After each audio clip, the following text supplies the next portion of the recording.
Hello and welcome to Running in High Heels, a platform, not heel, for the modern woman. I'm your host, Megan Lee Pitsidlik. Today we're going to be discussing responsible, accidental/foolish, and irresponsible philosophers by reading through the Manifesto of a Gnat, which is the latest publication on the Running in High Heels platform. The Manifesto of a Gnat by M.L. Pitsidlik, preface by the author.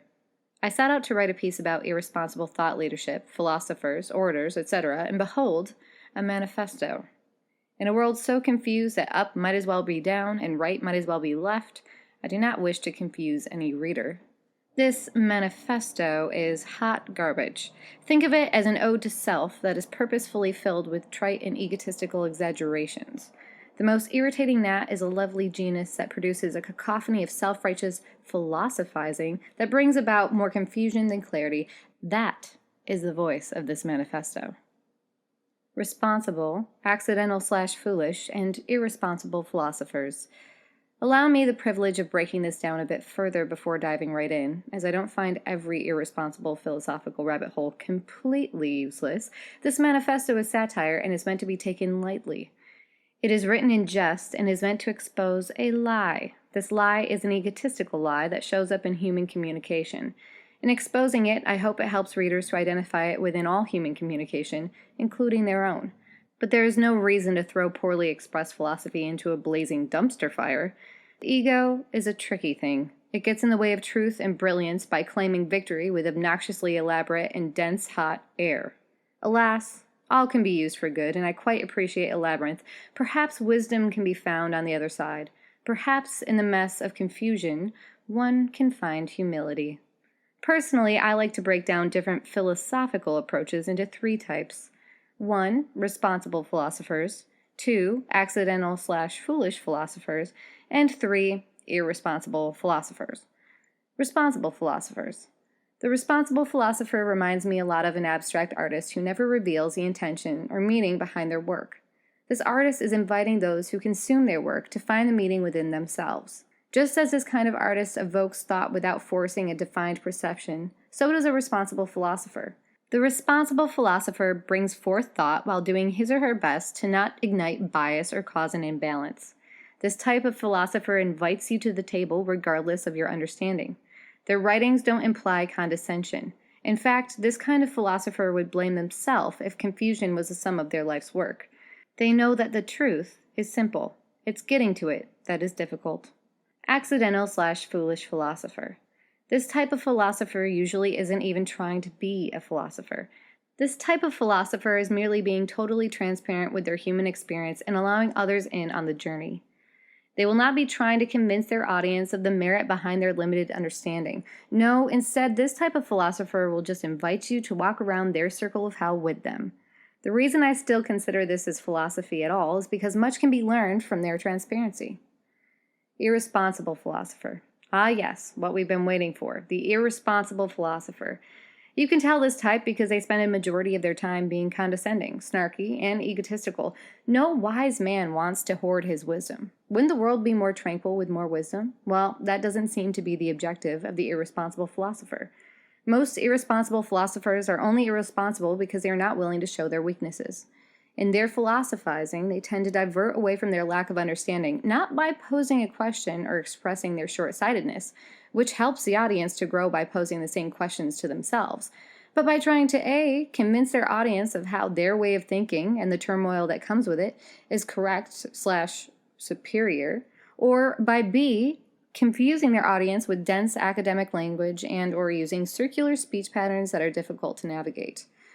But what makes these philosophers irresponsible instead of just being foolish philosophers? Well, the irresponsible philosopher shows their hand by trying to cram down their own confusion on you and then convince you that you're the one who's confused. An irresponsible philosopher will drag you into their pit of hell and then ask you, gee, how did we get here?